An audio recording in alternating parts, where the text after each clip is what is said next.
Pues vamos a la palabra de esta mañana, continuando con el tiempo de las pruebas o las sorpresas de las que hemos estado hablando en estos mensajes. Hoy vamos a hablar precisamente de esta fe de la que hemos cantado hoy. Pues hablamos de fe en tiempos de aflicción. A los hijos de Dios en los tiempos de aflicción caminan por fe, no por vista, no de acuerdo a las circunstancias, pero tenemos que tener entendimiento de dónde está depositada esa fe y qué implica caminar por fe. Así que a eso vamos a dedicar la reflexión de esta mañana. En definitiva, pues las sorpresas y las situaciones inesperadas son una parte inevitable, como ya lo hemos visto en nuestras vidas, y esas sorpresas tienen un impacto profundo en nuestras emociones, en nuestro comportamiento, en nuestra toma de decisiones. Llegan a ser tan severas a veces que nos modifican toda nuestra vida, todo nuestro estilo de vida, nuestra manera de pensar. Y ahí es donde nos damos cuenta que tienen un propósito. Tienen un propósito. Decía un sabio de la antigüedad, Hipócrates, que se le conoce como el padre de la medicina, decía que antes de sanar a una persona, antes de actuar médicamente para curarla, primero le preguntaba si se quería desprender de lo que le había causado la enfermedad. Es interesante, ¿verdad? Y esto estamos hablando de hace cientos de años, y ya él tenía este entendimiento. Es decir, hablaba con el paciente y en su diagnóstico le preguntaba: ¿estás dispuesto a dejar todas estas cosas que son la causa de tu enfermedad? Habría que identificarlas con precisión cuáles eran. Dice, porque si no estás dispuesto a dejarlas, pues una pastilla, una inyección no va a remediar la situación. Hay que ir al fondo del asunto para poder sacar de raíz la causa de la enfermedad. Entonces, esto es importante que nos demos cuenta de que no llegaríamos a este entendimiento de dónde están las raíces si no vienen estas sacudidas, si no vienen estas sorpresas. Seguiríamos caminando en la inercia y esas situaciones que vivimos pueden llevarnos entonces a un desastre total. Y por eso estamos reflexionando al respecto. Ciertamente estas circunstancias pues son un desafío cuando las enfrentamos, llegan a ser abrumadoras, pero en ese momento es cuando más necesitamos un ancla que nos afirme. Todos entendemos cómo operan las anclas, ¿verdad? Sí, los grandes barcos, o aún incluso barcos pequeños, arrojan el ancla al mar para que quede fija en el piso y en toda la nave no sea arrastrada por las olas, no se hunda.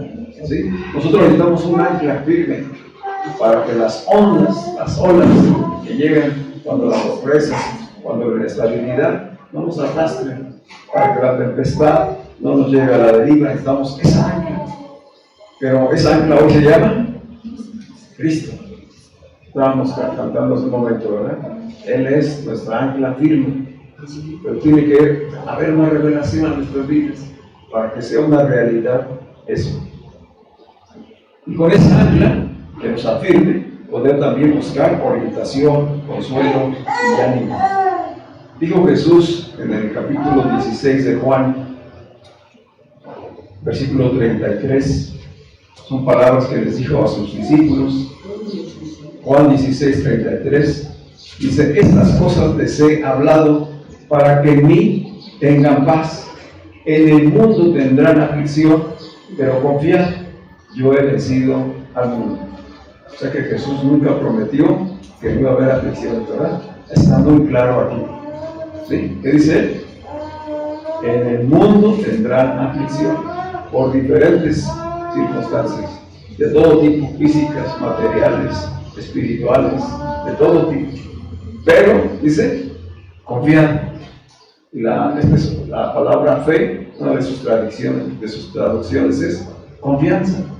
Es decir, está diciendo, pero tengan fe, tengan confianza, porque yo he vencido al mundo.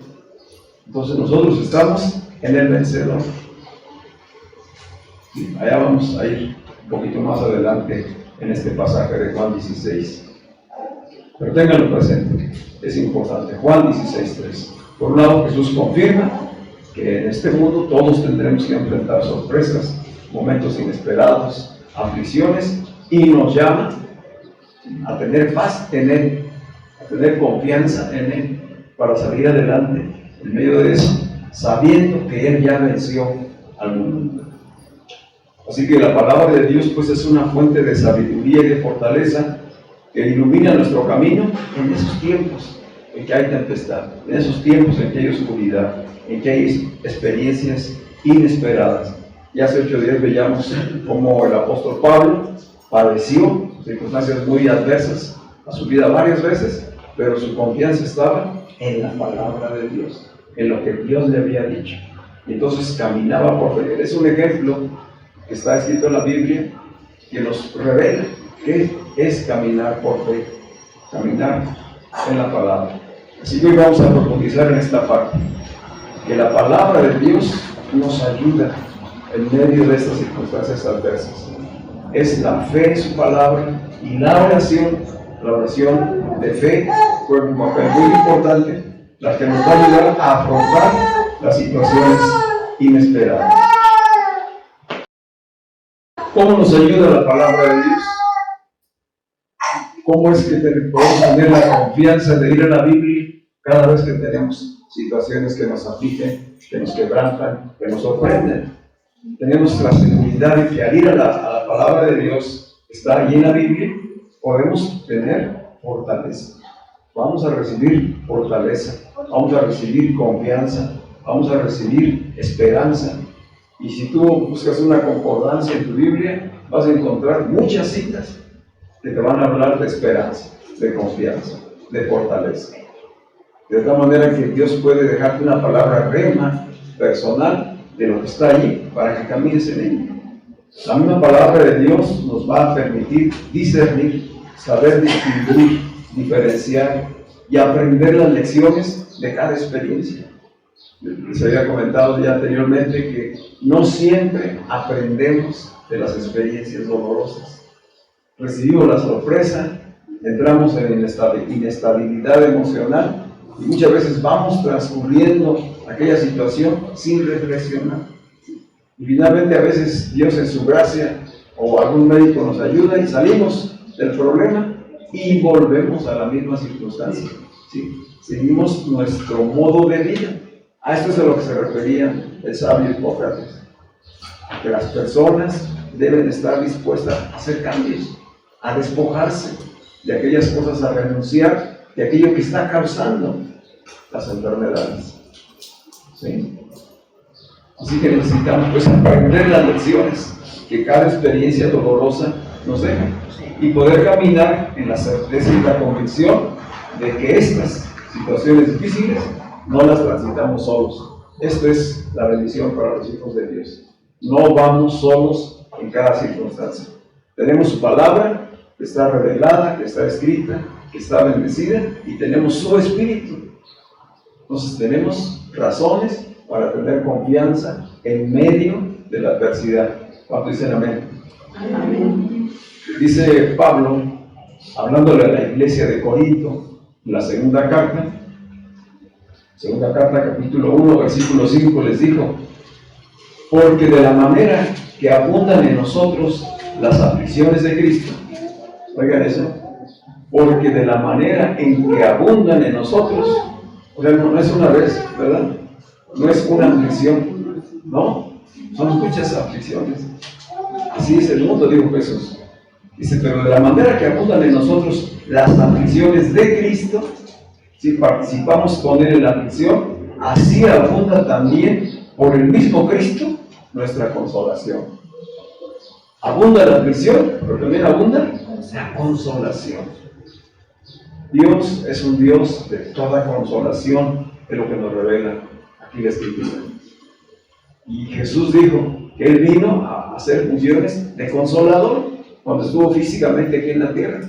Él anduvo sanando, liberando, que eran obras de consuelo. Y dijo que no nos dejaría solos, sino que dejaría a su Espíritu, el Consolador. Y ese no se ha ido. Desde que Cristo resucitó y ascendió y derramó el Espíritu, ese ha permanecido. Pero ¿con quién está? Con los nacidos de nuevo, con los que conforman la iglesia. Con la iglesia de caminar en esa convicción. Y cada hijo o hija de Dios caminar con la convicción de que el Consolador está con nosotros. Así pues que en la Escritura, tanto la vida de Jesús y sus ejemplos, sus milagros, así como la de otros personajes bíblicos, nos sirven de ejemplo para afrontar las dificultades con fe, con esperanza, valentía y perseverancia. 4 cualidades que es el Espíritu Santo quien nos puede dar. ¿Cuáles? Fe en Dios, fe en su palabra, esperanza en que la obra será terminada, que Dios va a obrar con nosotros, y ser valientes y perseverantes. La valentía no consiste en no tener miedo. ¿En qué consiste la valentía? En enfrentar las situaciones difíciles, en no huir, no rehuirlas, ¿verdad? Bueno, vamos precisamente a ver un ejemplo de la Escritura que nos va a ilustrar de qué manera vivir estos valores y en esta cultura del reino. Y he tomado un ejemplo del Antiguo Testamento que después vamos a llevar también a la revelación en el Nuevo Testamento. El pasaje está en Segundo de Reyes, capítulo 4, versículos del 1 al 7. Segundo de Reyes, capítulo 4, versículos del 1 al 7. Y en algunas Biblias se titula El aceite de la viuda. En la Biblia aparecen varias viudas, tanto en el Antiguo Testamento como en el Nuevo Testamento. No es casualidad de que la Escritura esté tomando como ejemplo a mujeres viudas, tanto en uno como en otro. Y hay mucha palabra de Dios dirigida a la iglesia. Y en su tiempo a Israel, para que atendieran las necesidades de las viudas, de las mujeres viudas. De manera que la viuda, la mujer viuda, es un símbolo importante de vulnerabilidad. Es decir, si alguna persona se encuentra vulnerable, y esto quiere decir expuesta a dificultades, a necesidades, carencias y cosas tremendas, pues es una mujer que ha perdido a su marido y que tiene que enfrentar situaciones con sus hijos, con su propia vida. Ahí en la antigüedad, las mujeres no trabajaban fuera de casa, pues dependían totalmente de la provisión de su esposo. Y si una mujer quedaba viuda con sus hijos, quedaba en completa indefensión. Pues por eso está esta figura de las mujeres viudas tan importante en la Biblia. Y este ejemplo pues también opera para las madres solteras. Muchas madres solteras que han tenido que enfrentar las circunstancias de poder crear y formar una familia sin contar con el esposo.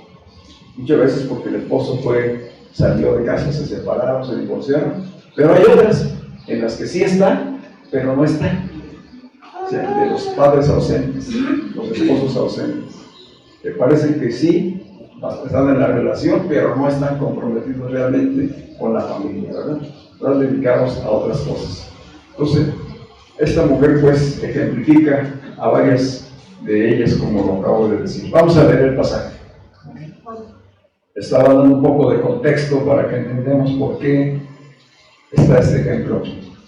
Dice el versículo 1 del capítulo 4 del Segundo de Reyes, dice: la mujer de uno de la comunidad de profetas imploró a Eliseo diciéndole, ¿quién es Eliseo? El profeta, ¿verdad?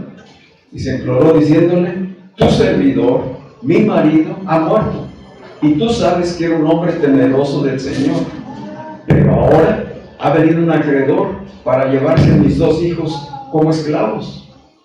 Eliseo le dijo: ¿qué puedo hacer por ti? Dime qué tienes en tu casa.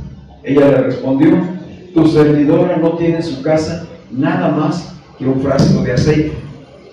Eliseo le dijo: ve y pide prestados a todos tus vecinos unos recipientes vacíos. Cuantos más sean, mejor.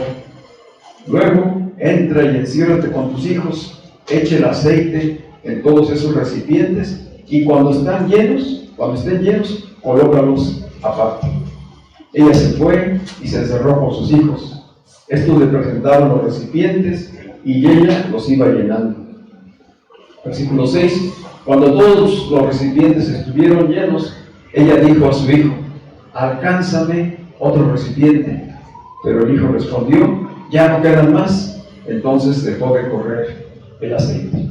Ella fue a informar al hombre de Dios y le dijo: el hombre de Dios le dijo: ve a vender el aceite y paga la deuda.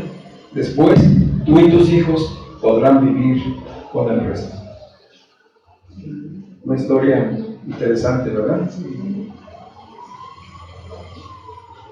Esta mujer acudió al profeta por una razón. ¿Cuál era la razón? De que el marido que había muerto era siervo del profeta, servía al profeta. Como dice ella, era temeroso de Dios.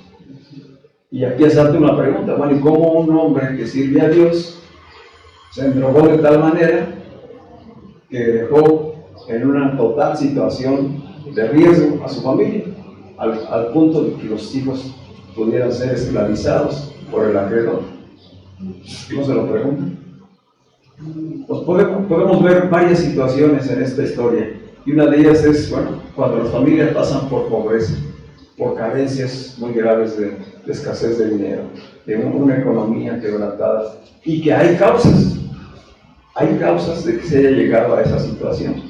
Y en este caso, el varón estuvo desarrollando el ministerio y a lo mejor se olvidó realmente de lo que implicaba el endeudamiento. ¿Por qué se endeudó? No nos dice aquí el escritor, pero él estuvo endeudándose sin saber que en un momento dado podía fallecer. Entonces por eso fue ella a buscar a Eliseo. Y esta búsqueda del profeta pues es un ejemplo de cómo en las necesidades, cuando hay entendimiento, se busca a Dios. O sea, ella no se puso en la situación de viuda a lamentarse, a quejarse. Hay otro caso de otra viuda que le dijo al profeta Elías: pues yo estaba por decidir dejarme morir. ¿Se acuerdan en ese pasaje? Dice: nada más tengo una bola de masa, una pequeña bola de masa con aceite, y pensaba hacer una torta y ya mi hijo y yo dejarnos morir. Es otra actitud. Aquí esta mujer dice: tengo 2 hijos, el acreedor va a venir, no tengo por qué pagarle, se los va a llevar, nos va a hacer esclavos. Pero yo tengo un esposo, estuvo sirviendo a Dios a través del profeta. Entonces, ¿a quién acudo? A Dios. Dice el Salmo 121, un salmo que está ahí en la Escritura, dice: clamaré, alzaré mis ojos a los montes. ¿De dónde vendrá mi socorro? Mi socorro viene de Jehová, que hizo los cielos y la tierra. Esto estaba en el corazón de esta mujer. Estamos hablando del pueblo de Dios. Conocen a Dios, conocen a sus siervos. ¿Y qué es lo que hacen? Buscar. No cayó en la depresión, no se olvidó de los hijos, no tomó la decisión de dejarse desfallecer. Inmediatamente fue a buscar. Y ahí está una enseñanza. Dice el profeta, cuando ya ella va y le expresa su necesidad, muestra la actitud de Dios para oír y responder. Dios nos escucha en medio de la aflicción. ¿Qué dice el profeta? ¿Qué puedo hacer por ti? Esa pregunta es para ti y para mí hoy. A lo mejor en tu circunstancia, el día de hoy, la pregunta tiene propósito. ¿Qué puedo hacer por ti? ¿Necesitas sanidad? ¿Necesitas que tu economía sea restaurada? ¿Necesitas que tu matrimonio sea restaurado? ¿Necesitas que tu familia sea fortalecida, unida? ¿Qué puedo hacer por ti? Y entonces dice el profeta, enseguida, dime qué tienes en tu casa. Es decir, ¿de dónde va a comenzar la obra de sanidad, de restauración, de bendición? ¿Dónde comienza? En tu casa. En tu casa. Con lo que tienes en tu casa. Hemos hablado ya de esto en nosotros, dos enseñanzas, ¿verdad? Sí, lo primero que tenemos que hacer en los tiempos de angustia, de aflicción, de crisis, es no poner los ojos en lo que está haciendo falta, sino ponerlos en dónde? En lo que sí tenemos. ¿Qué es lo que sí tenemos? Eso es lo que nos dice el profeta. ¿Qué tienes en tu casa?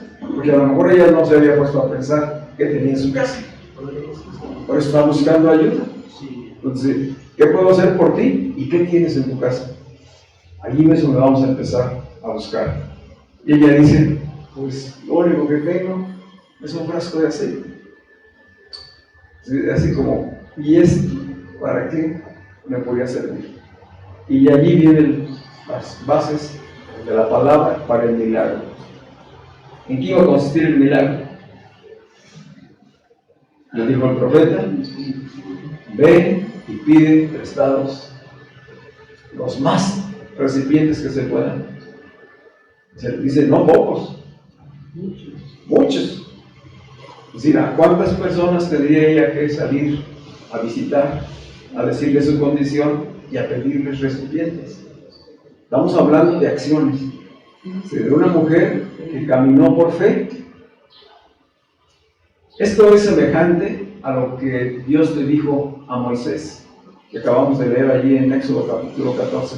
Cuando ya llegó Faraón y ya están ellos frente al mar, encerrados, y están pensando que ahí los van a matar a todos, porque no tienen para dónde hacerse, empiezan a clamar. Dice que Moisés buscó a Dios y la gente a reclamarle a Moisés, al pueblo, ¿verdad?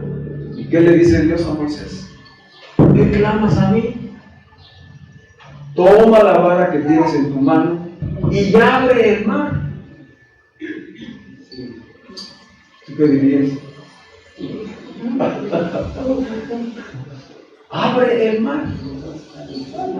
Aquí le está diciendo el profeta a la mujer viuda, ve y pide recipientes. Y luego llénalos, todos los más que puedes, con el frasco de aceite que tienes ahí. ¿Cómo se llama eso? Pero había que creerlo, ¿verdad?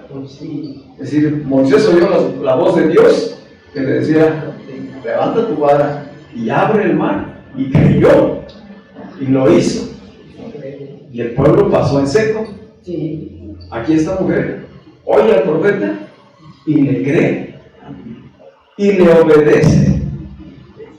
Pero estamos hablando de un trasfondo en este pasaje de la importancia que tiene en lo espiritual la fe, la oración y la obediencia, sobre todo en tiempos de crisis, en tiempos de quebranto. ¿Qué necesitas?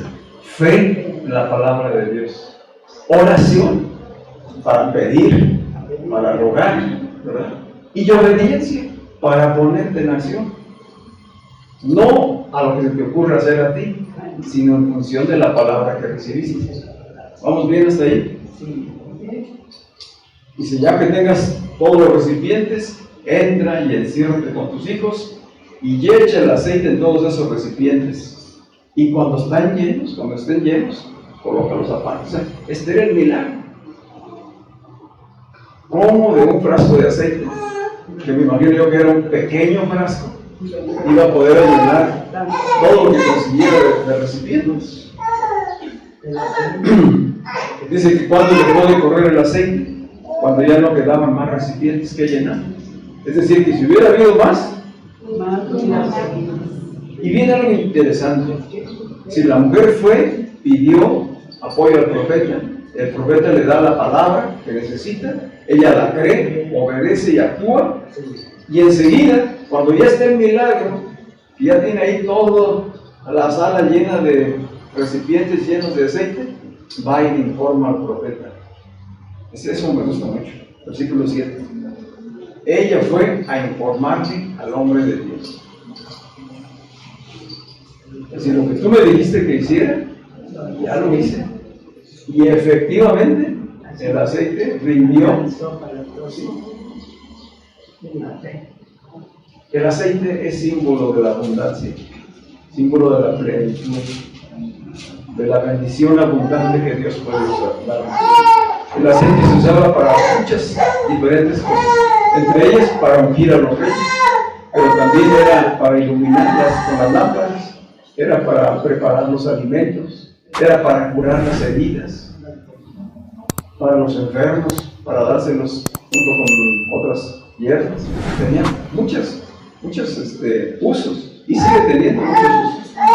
Pues esta diversidad nos habla de la manera tan amplia que Dios tiene para bendecirnos. Y por lo tanto, como era tan importante el aceite, era algo valioso. Valía ese aceite.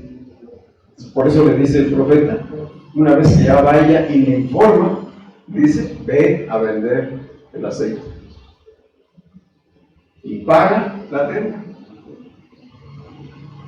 ¿Qué tenemos que hacer cuando hay problemas económicos? Cuando ha habido deudas. Que en cuanto empezamos a recibir ingresos, que Dios nos bendice para eso, estar apartando para la deuda. Siempre hay que darle prioridad. Porque hay muchos que se endrogan, reciben ingresos y no abonan a la deuda. Y la deuda crece, crece. Y al rato se esclaviza. Una deuda siempre va a esclavizar. El sistema va a esclavizar. Esto es lo que está hablando ella. Dice, si no pago, van a esclavizar a mis hijos. El día de hoy es lo mismo. Una deuda te puede mantener esclavizado toda tu vida y estar trabajando solamente para el banco, por una casa que estás pagando, por un préstamo que te diste y que ya consumiste. Si los consejos de la palabra son valiosos. No hay que pedir prestado para consumir, hay que pedir prestado para invertir. Eso es muy diferente. Cuando pidas un crédito, que sea para inversión, porque esa inversión se va a multiplicar. Pero si pides prestado para gastar, para consumir, te vas a seguir endrogando. De ahí es donde se crea el círculo vicioso. ¿Sí? Por eso dice el profeta, ve, vende el aceite y no te olvides de pagar la deuda. Paga la deuda. Y entonces sí, ve con tus hijos y van a poder vivir con el resto. ¿Entendemos la enseñanza? Todo el contexto del capítulo en el que está este pasaje lleva a buscar a Dios, a confiar en Él. Allí hay varios milagros, dice el profeta Eliseo, pero entre ellos destaca esta mujer por su fe, por su obediencia, por su confianza en Dios.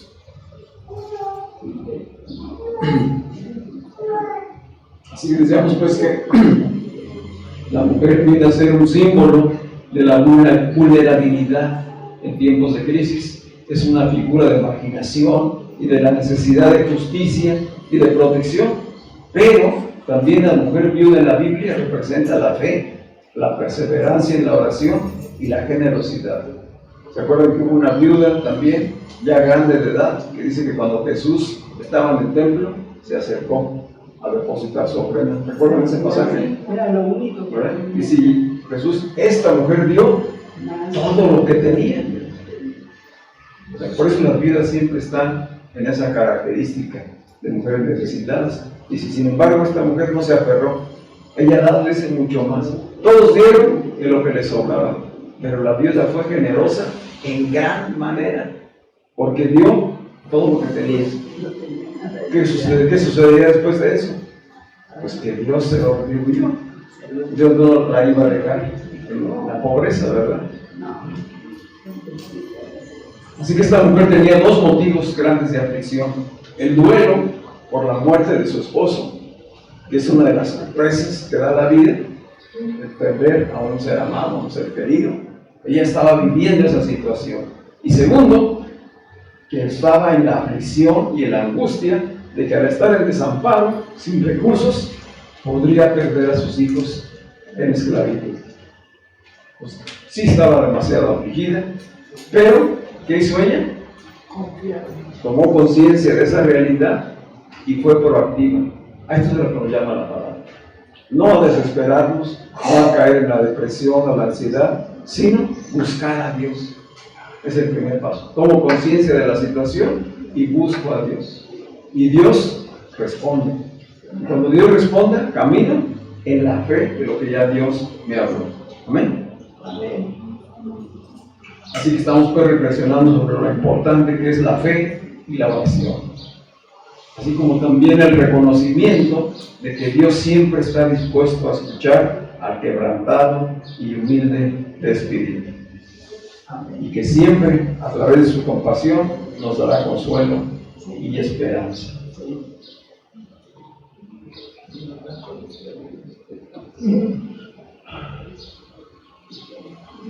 Les decía que el contexto del pasaje está en el Antiguo Testamento. Esta mujer vivía en el pueblo de Dios. Su marido era miembro del pueblo de Dios. Dios tenía un pacto hecho con el pueblo de Israel. Todo el Antiguo Testamento y los pactos del Antiguo Testamento están en ese contexto, donde Dios se comprometió. ¿Cómo nació la nación de Israel? Desde que llamó a Abraham, a un hombre de fe. De Abraham llegamos al Éxodo y resulta que ya Abraham se hizo una nación. De un hombre y una mujer de mayores de edad, cuya mujer era estéril, en el caso de Sara, nace toda una nación en la fe. Le creyeron a Dios, le creyó Abraham, le creyó Sara, y fue caminando en el proceso de redención, y finalmente se crea toda una nación. Y esta nación fue esclavizada en Egipto más de 400 años, y después Dios mismo les envía un Salvador, un libertador que es Moisés, para sacarlos del desierto y cumplir las promesas que Dios les había hecho. Todo esto con Israel es una relación con un Dios externo. Hay un pacto de Dios, pero la relación es externa. Y para que Dios les cumpla y les dé las bendiciones que les prometió, los varones tienen que circuncidarse, tienen que caminar bajo la ley y hacer los sacrificios y las ofrendas y las fiestas, todo lo que la ley establecía. Es decir, ellos pueden obtener de Dios las bendiciones, pero tienen que caminar bajo la ley. Un miembro del pueblo de Dios podría decir: yo estoy en Israel. Esta frase es importante. Cada una de las personas que eran miembros del pueblo de Dios podía afirmar: yo soy parte del pueblo de Israel, yo estoy en Israel, por lo tanto soy merecedor de la justicia, de la bendición de Dios. Pero ese Dios era externo. Si nosotros trasladáramos esas bendiciones a nuestros días, que es lo que hacen muchas enseñanzas o muchos predicadores, simplemente tomar las bendiciones y decir: tu milagro está listo, ya Dios te oyó, Él te va a proveer abundantemente, solamente decláralo, solamente créelo. Si así fuera, tendríamos que cumplir la ley. Para que nosotros hoy recibiéramos las mismas bendiciones que recibió Israel en el Antiguo Testamento, tendríamos que hacer lo que hizo Israel: circuncidarnos, todos los varones, cumplir con toda la ley y presentar los sacrificios y acudir al lugar de la presencia de Dios. Eso era el Antiguo Testamento, eso era el Antiguo Pacto. Pero nosotros estamos en un pacto superior. La iglesia hoy vive en un pacto superior con Dios a través de Cristo. Jesús es el autor y consumador del nuevo pacto. Ya los pactos anteriores todos quedaron atrás. Hoy no decimos: yo estoy en Israel. Hoy, ¿qué decimos? Yo estoy en Cristo y Cristo está en mí. Yo no tengo que ir al tabernáculo, no tengo que ir a ningún templo en especial, ¿no? ¿Por qué? Porque yo soy el templo, porque estoy en Él. Esto es lo que viene a revelar Jesucristo. Jesucristo, en el tiempo que estuvo aquí en la tierra, Él era el templo de Dios. Él era la imagen viva de Dios. Dios habitaba en Él. Por eso decía Jesús: el Padre está en mí y nunca me deja solo. Ustedes me van a abandonar a la hora que venga el tiempo de la cruz, pero no estoy solo, porque el Padre nunca me deja. ¿Por qué? Está en Él. Él era el templo vivo de Dios. Por eso dijo, este templo que ustedes ven, en 3 días, va a ser derribado y solamente yo lo puedo volver a levantar. No estaba hablando del templo físico, estaba hablando. Pero esto nos trae a nosotros a la reflexión de que si esta mujer que vivía en las condiciones del antiguo pacto pudo caminar en fe y recibir las bendiciones que recibió en tiempos de aflicción, ¿cuánto más nosotros estamos en Cristo? Sí, me voy a entender la comparación. Hoy nosotros estamos en Cristo. No estamos formando parte del pueblo de Israel. Estamos en el nuevo pacto. Formamos parte de Él. Cristo es un hombre corporativo, colectivo. Y esa colectividad está en su iglesia. Todos los que conformamos la iglesia de Cristo somos el cuerpo de Cristo. Somos Cristo mismo. Somos Cristo mismo. Cuando oramos y cuando pedimos, lo hacemos en su nombre. Entonces, eso no quiere decir que simplemente porque yo ore y diga, sé sano en el nombre de Jesús, o sea, pues va a suceder. No, tenemos que caminar en la convicción y certeza de que estamos en Él, de que estamos sumergidos en Él, justificados en Él, y de que Él habita en nosotros. Para que entonces todas las promesas sean sí y amén en Cristo Jesús. Pero la manera que se da el proceso de bendición sí es válido, sigue siendo correcta la manera en que Dios nos enseña la palabra. ¿Cuáles son esos pasos? Cuando viene el problema, la crisis, busca a Dios. Número 1. Segundo, escucha su voz porque Él te va a hablar. Cree en la palabra que recibes. Entonces buscas, crees lo que Él dice y comienzas a caminar en fe. Y después, a Él es a quien le estás informando. Y ya en la iglesia, de cómo va el avance en el proceso que estás desarrollando. Hasta que el milagro sea completo. ¿Cuántos dicen amén? Amén. Claro que sí. Así como Israel era un ser corporativo, es decir, era una multitud dentro de un pueblo al que Dios le llama Israel. Cuando Dios se refiere del Antiguo Testamento y dice, tú eres mi amado, eres la niña de mis ojos, como si le estuviera hablando a una persona, en realidad le está hablando a una nación. Cuando hoy dice, este es mi hijo muy amado, en el nuevo pacto, nos está diciendo a nosotros, en Cristo. Sí, lo vamos captando. Así que hoy los hijos de Dios, los nacidos de nuevo por obra del Espíritu Santo, vivimos bajo un nuevo pacto, un pacto muy superior al antiguo, y tenemos un solo mediador y gran sumo sacerdote, que es Jesucristo. Ya no necesitamos a un Moisés, no necesitamos a un Aarón, no necesitamos a ningún otro sacerdote. Tenemos al gran sumo sacerdote y en Él estamos. En Él estamos. De tal manera que cuando oramos al Padre para que nos ayude en una circunstancia, el Padre no nos ve como individuos aislados, nos está viendo cubiertos de Cristo. Él realmente escucha y ve a Cristo que está en nosotros. Sí, lo captamos. Vamos a regresar a ese pasaje de Juan 16 con el que comencé. Juan 16, 25 al 33.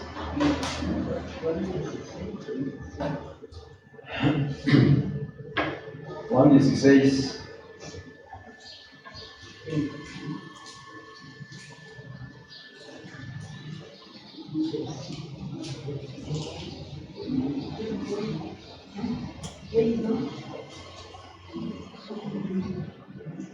Desde el capítulo 14 del Evangelio de Juan hasta el capítulo 17, el contexto es que Jesús está hablando con sus discípulos, porque se está preparando ya para ir a la cruz, al sacrificio. Y entonces le está diciendo las palabras y las enseñanzas más importantes a sus discípulos. en aquel día ustedes pedirán en mi nombre, y no les digo que yo rogaré al Padre por ustedes, pues el Padre mismo los ama, porque ustedes me han amado y han creído que yo salí de Dios. Esta es palabra hoy para nosotros, para ti y para mí. Ya no les voy a poner más ejemplos. Les voy a revelar la realidad de quién es Dios y para qué es que me envió. Y cómo es que cambia todo. Ya no se necesita ninguna religión, porque ninguna religión, ni el judaísmo, los va a acercar a Dios. El único camino para llegar al Padre se llama Jesucristo. Yo soy el camino, la verdad y la vida. La verdad revelada del Dios único. La verdad revelada acerca del único mediador. Dice, ustedes pedirán en mi nombre. En mi nombre. Y no quiere decir que nada más repitamos en el nombre de Jesús como un eslogan, no, sino que estemos en Él. Estemos en Él. Porque entonces Él es el que va a estar pidiendo. Y si no les digo que yo rogaré al Padre, pues el Padre mismo los ama a ustedes. ¿Cómo los ama? Porque estamos en Cristo. No lo individual, sino corporativamente. Dice Jesús, versículo 28, salí del Padre y he venido al mundo. Otra vez dejo el mundo y voy al Padre. Este es el camino para nosotros. Vamos hacia el Padre. Sus discípulos le dijeron, ahora hablas claramente y ya no dices ninguna alegoría. Ahora entendemos que sabes todas las cosas y no necesitas que nadie te pregunte. Por esto creemos que has salido de Dios. ¿Qué dicen ellos? Por esto creemos que has salido de Dios. ¿Qué hacía la viuda allá en el antiguo pacto? Creía, porque su marido era siervo de Dios. Creía porque tenía al profeta, que era representante de Dios, que era la voz de Dios y podía acudir a él. Aquí los discípulos se les abre el entendimiento y se dan cuenta entonces que Jesucristo es Dios mismo. Entonces creyeron y estaban entonces creyendo las palabras que les estaba diciendo, que en su nombre pedirían al Padre y que el Padre los amaba porque lo habían amado a Cristo. Es eso mismo para nosotros hoy. ¿Sí? Cuando ellos le dijeron, creemos que ha salido de Dios, Jesús le respondió, ¿ahora cree? ¿Ahora cree? Después de 3 años y medio que hemos estado juntos. Y apenas creían parcialmente, todavía no tenían el 100% de la revelación. Dice el 32, la hora viene y ya ha llegado en que ustedes serán esparcidos. O sea, tendrán tiempos de aflicción, cada uno por su lado, y me dejarán solo, pero no estoy solo, porque el Padre está conmigo. Tú puedes decir eso hoy. Yo no estoy solo, estoy en el cuerpo de Cristo, estoy establecido en una iglesia local, y el Padre está en mí por medio de Jesucristo. Dice entonces el versículo 33 que ya habíamos leído, estas cosas les he hablado, y todo lo que ya habló desde antes, me voy a ir, vine del Padre, voy a ser crucificado, pero al tercer día resucitaré. A eso se refiere con estas cosas. Estas cosas les he hablado para que en mí tengan paz. ¿En dónde está la paz? En Cristo. Si estamos en Él, tendremos paz. Estas cosas les he hablado para que en mí tengan paz. En el mundo tendrán aflicción, pero confíen. Yo he vencido. Qué tremendo, ¿verdad? Y esa es la enseñanza que Jesús nos dejó acerca de la oración. Todo lo que pidan en mi nombre, se les será hecho. Pero hemos entendido mal, se ha enseñado mal este pedir en su nombre, pensando que solamente es una declaración. No, implica vivir en Él, estar en Él y que Él esté en nosotros. Porque entonces vamos a saber pedir conforme a su voluntad. En cualquier tiempo, en cualquier circunstancia. No tenemos ya que hacer sacrificios, no tenemos que hacer obras ni ir a ningún lugar especial. Tenemos que confiar en lo que ya Cristo hizo. Él es el Cordero de Dios que quitó el pecado del mundo. A los que creemos por fe en Él estamos justificados. Somos justos delante de Dios. En el antiguo pacto, para poder ser justo, había que sacrificar un animalito. Había que presentarse ante el sacerdote y que el sacerdote lo declarara a él justo para poderse acercar y orar y pedir. Y nunca veía un acercamiento directo a Dios, veía al sacerdote, al mediador. Ahora en Cristo nosotros podemos acercarnos hasta el trono de la gracia, entrar directamente al tabernáculo celestial, porque allí está Él. Cristo está a la diestra del Padre, pero también está en cada corazón del que ha creído, del que ha sido justificado, porque Cristo es nuestra justicia. Amén. Así pues que la experiencia de vida de esta mujer es un testimonio del poder transformador de Dios, que puede surgir en momentos en que más ayuda necesitamos. Si solamente creemos y obedecemos. Vamos a estar de pie.